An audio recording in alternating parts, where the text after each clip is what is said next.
Hi, everybody. Okay, this is going to be a group presentation, and I promise I'm going to say the least, but I will just set some context. So I am a professor at the NYU Game Center, and these are all graduate students, and we worked together over the last semester on a project that we're going to tell you about, collaborating with a nonprofit called Play360 that builds playgrounds in the developing world and has a very, very strong philosophy about the importance of play and learning.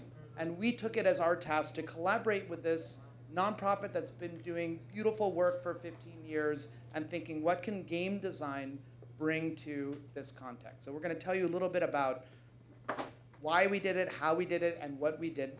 And hopefully there'll be a little bit of time for questions. But thank you so much for coming. And I think we're starting with Biaggi. Hello, so my name is Biaggi. I'm one of the team. I think I'm somewhere here. And this all started as an independent study at the Game Center. And so the team is also bigger than the people speaking today because they couldn't make it. But yeah, so Play360, it's an organization that is building playgrounds in the global south using recycled materials and trying to basically find like the intersection between play and education using playground structures and embedding school curriculums in everything they do. So we ended up partnering with them through Eric. Yeah, I'm gonna give it to Sam. Yeah, so our design challenge when Play360 came to us was basically to take these playground materials that they had built because they already had a bunch of these really beautiful playgrounds made from recycled materials. They had a big emphasis on kind of like bringing the community together in the process of building these, and also a very big emphasis on the educational value of them, which I think is kind of inherent in, like for example, this tire calculator, and then also we've got the like alphabet tire grid up there as well. And so it was our job then to take these existing play structures and ask how we could make games that also kind of further these values of like bringing people together and making play educational in this way. We also, though, we weren't just designing the games themselves, we were also designing how those games were going to be packaged and presented because this was designed for educators at the schools these playgrounds are built at to be able to use, to incorporate these games into their existing curriculum and to be able to run them with the students at their schools.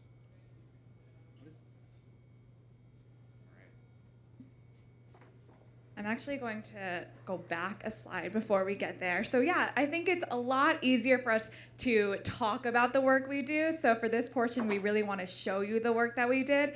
So we are doing a game demo. You are at a games festival, so you can expect that we are going to play a game. So for this, I do need 8 volunteers. Okay, 6 volunteers. 1, 2, 3, 4, 5, and 6. Can you please come up here? Woohoo! Thank you so much to our volunteers. So the process that we outlined for Play360 is that we had all of these resources that were given to us from the organization. One of them was a swing set. So it's very interesting when you think about a swing set.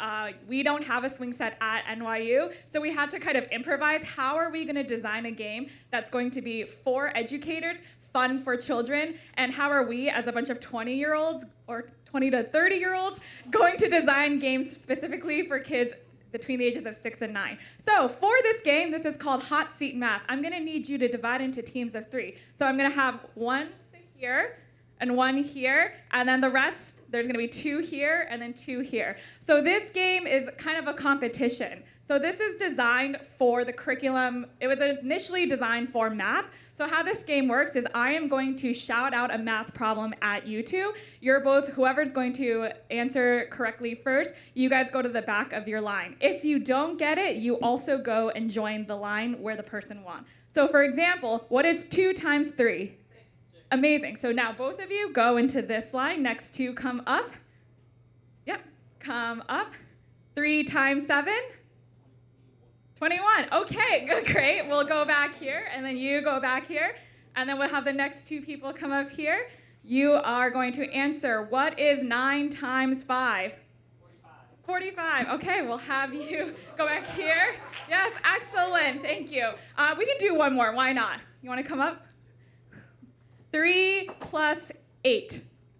Very good. Okay, so as you can see, this game is a very quick kind of competition. It utilizes two, you don't need to have a tire, or I keep calling it a tire swing, a swing set in order to make this work. You can just use any materials that you have, and you can have 2 seats right here. Oh, sorry. Yes? I actually just want to point out, for someone like myself who kind of has processing issues sometimes with like things immediately, I kind of worry that like if I was a younger child who had the same sort of issues, that if I was playing this game, I might feel like my math skills might be inferior, even though the problem is just that I wasn't quick enough. We Isn't really the problem the important thing with math? Like I think it's a good game in generally, but I'm just a little concerned about that particular case that might arise. It's like we planted you here to bring that concern up, because that was also part of our design challenge here. We are working with a lot of young students, and we don't want to necessarily say this is the game that's going to make you better at math, right? This is all about challenging those, kind of educating you with those skills. So that's a very good point. That's something we consider, which is why when we were designing this game, we had all the winners go on one side so that there was never necessarily a loser in here. But the point of this game demo was to show that we have an educator standing here. We have something that you can quickly play with children using materials that are in your everyday classroom or just going outside, but you can create a type of learning environment. Thank you so much to our volunteers. Everyone give them a round of applause.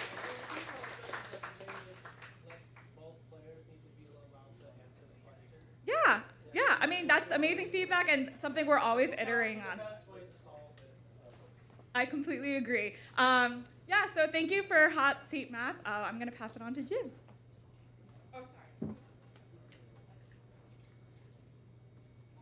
Oh yeah, so really quick, just going over our research process a little bit, and the beginning of like our methodology designing these games.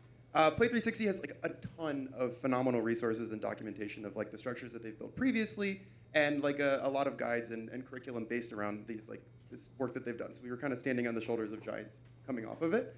And then we also did like a little bit of historical research, and we have a PhD student in playground history and playground design, which was really wonderful. And we talked a lot about like adventure playgrounds after World War II. Yeah, I'm gonna pass it now on to Jip to talk about the design.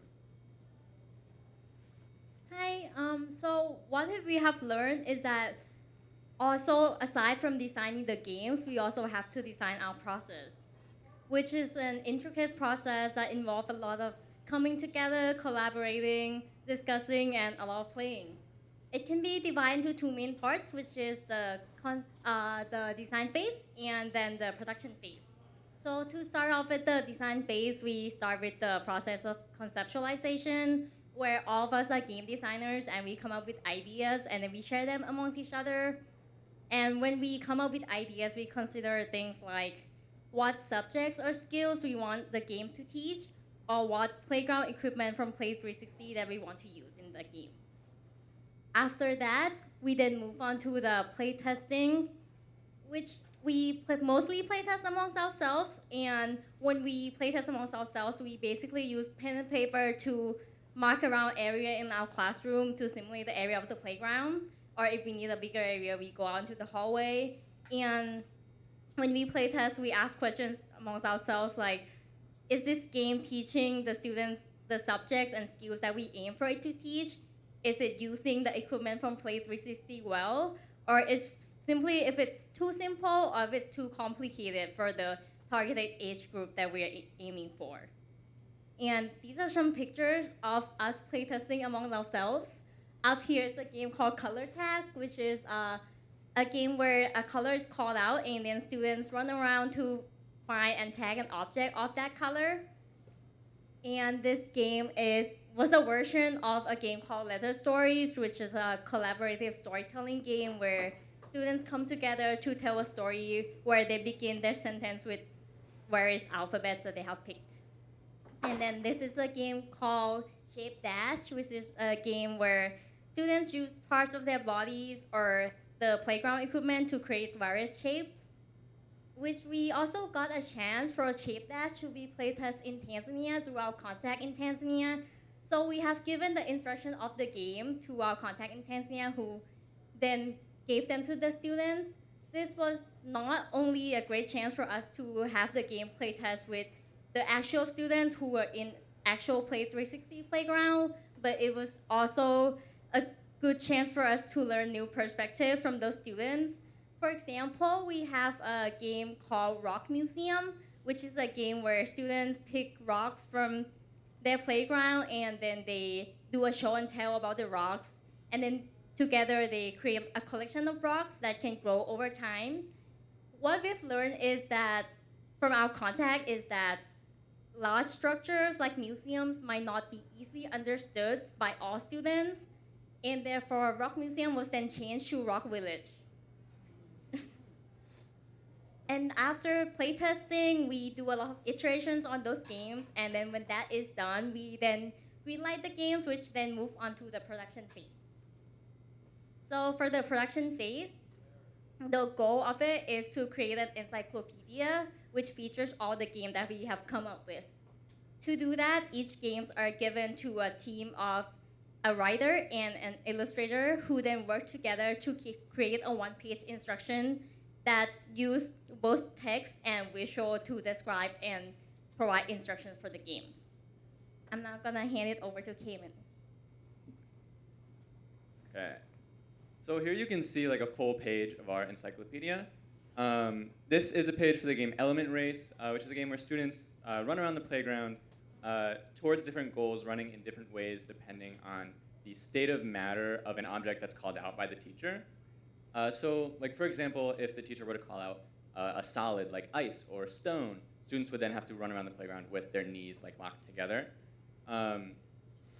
So these pages are these are really the only interface that students and teachers have to actually learn our games, right? All of the design work that we do, all of the playtesting that we've talked about, all of that can only be communicated to people through a single page of our encyclopedia like this. So we realized that like the way that we're presenting these games is like really, really important. And in kind of figuring out how to present these games, we had really two main challenges. The first of which was developing a really strong and coherent like visual language. Initially, we had thought that we would be using exclusively visual language to communicate our rules, so like images and symbols, until Play360 informed us that actually most of the schools that they work with use English as their primary language of instruction, so English text was like totally fine for us to use in our encyclopedia.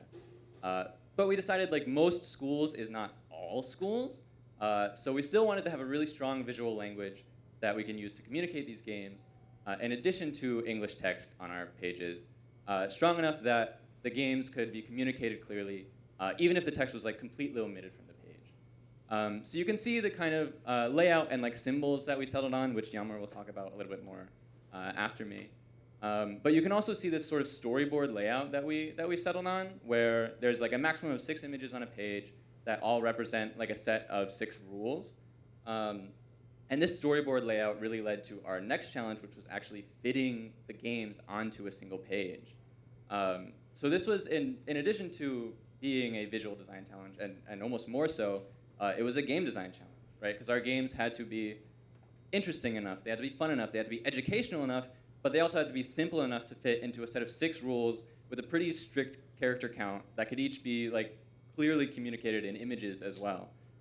So this issue really led to just a lot of really interesting playtesting sessions with like live rule editing, playing something for like a couple minutes and then saying, well, what would it look like if we take this rule, or this rule is like way too complex, let's try again with that rule totally gone. What would that be like? It also, in kind of addition to this, we had a pretty strict timeline, so it led to a lot of games not making the cut, not being greenlit in time. And it also led to a lot of like co-working. So just working on making these pages all in the same room together, so that we could have 6 to 8 people working on a single page, rather than just one person struggling to fit a really interesting game into a really small space.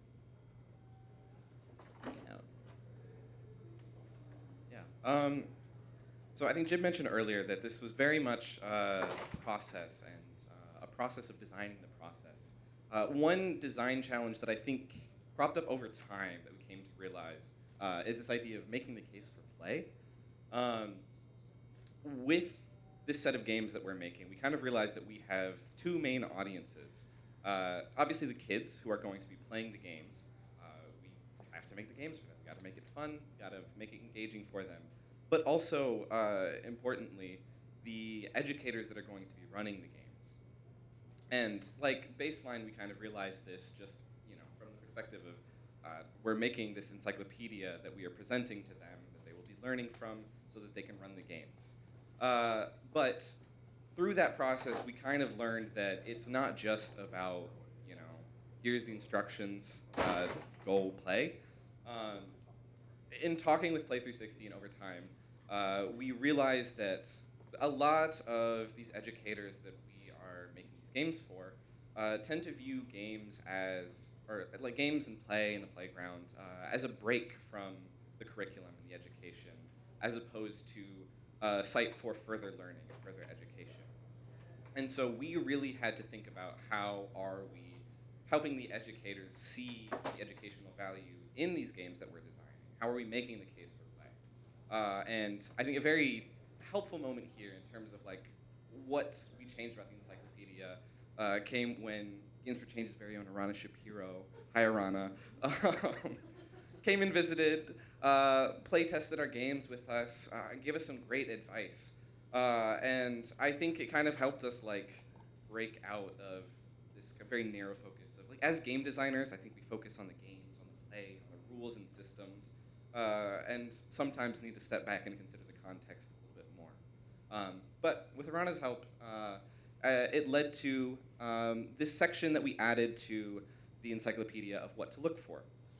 So in order to help the educators, not just worry about running the games, but to see like, what metrics of progress can you track? What kinds of things can you look for as these kids are playing that'll indicate to you how they're learning, how they're progressing through play. And so for example here, we've got Question Relay, which is a game that is kind of a spin on 20 questions. The kids split into two teams, and each team picks an animal secretly, independently of the other team.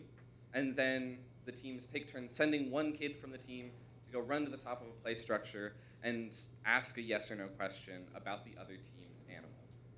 They go back and forth until one of the teams figures it out. And basically here, we wanted to add some metrics about like how are the kids actually like approaching those questions? How are they kind of strategizing, and how does that relate to the education that they're getting out of it?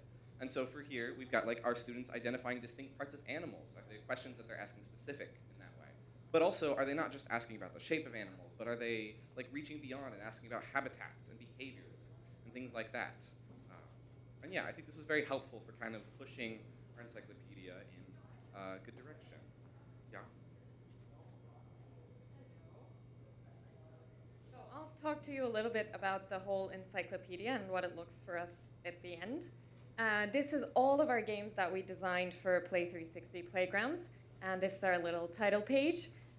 So we wanted to go for a very simple black and white, minimal color additions type of style, so we can make sure if in the case that this encyclopedia is in print form, we're not using excessive resources for color printing and stuff like that. But also, Play360 had a style that they already had, which was using almost like an IKEA catalog, very simple visual descriptions, as much as visuals as possible, as mentioned before, and little text, and we kind of adopted and went with that. I want to talk to you a little bit about spelling tires. We'll have a little walkthrough of the page, so I show you all of the stages and how you read this page, basically. We start with a little description, in this case, a spelling game where students, rush to the letters of a game of a word that's called out by the teacher. There we go. And it progressively gets shorter, and we have one person left at the end. It's like a musical chairs, but through spelling kind of game. Below we have all of the visuals and the descriptions, rules, how to play the game, the walkthrough. And then we start with, on the right top side, as you can see here, a board game style kind of set of quick information exchange. So we have how many players there are in the game, how long it would take approximately, and how active the game is, which is also important for teachers. And then below we have whatever play equipment that's specific to Play360 is used in this particular game. In this case, it's the tire grid. And then we have modifications. You saw an example of this earlier. We use the chairs instead of the swings. So we kind of propose several modifications, depending on what game it is, to use, oh, you know, you can use this equipment instead of the other one. Or you can add, I don't know, instead of a math game, it can be a biology game by asking different kinds of questions. So those modifications are all listed there.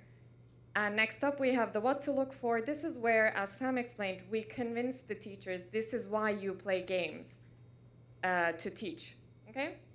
And then finally, we have which learning subject that this game speaks to. In this case, it's grammar, language, spelling.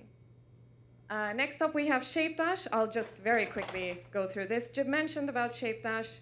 We actually play tested this. It uses the whole playground. Very quick game, not super active, but not like just stable. It teaches 21st century skills, collaboration, creativity, and math. And finally, I just want to quickly mention, we didn't leave it there. We're always open for feedback. We just got feedback moments ago from the field. So we have a little form where we ask both about the game and the play itself, but also how did we do with communicating all of this information. So we get feedback on both of these. I'll give it up to Eric. Thank you, Yamur. And we're at time now, and I guess the final thing that I want to say is that these games look very simple that the students designed, but they really are brilliant game designs in that we have this sort of holy grail of a game that is incredibly simple, is physical, teachable by someone that isn't really a game player, but then also does carry curricular content in some way that a teacher could recognize as curricular content. And they're quite inventive. And I don't know if it was 100% clear, but in this game, Hot Seat Math, which is probably the most conventionally competitive game, sort of head-to-head game, everybody ends up on the winning team at the end. So even in simple games like that, we're using principles from the New Games movement and to make things that actually intentionally try not to isolate children and to make people feel good in that sort of collaborative spirit, even as they are very sort of active and challenging games at the same time. So I was really just supervising these folks. Everything that you saw was designed by them, from the game design to the visual design. Let's give them another round of applause. These brilliant designers. Stand up, and yes. Amazing work. And I think that our, Play360 as a client was incredibly happy with our work, and our hope is that this also continues, we continue collaborating with them, maybe some of you or other future NYU Game Center students as well. Thank you very much. Woo!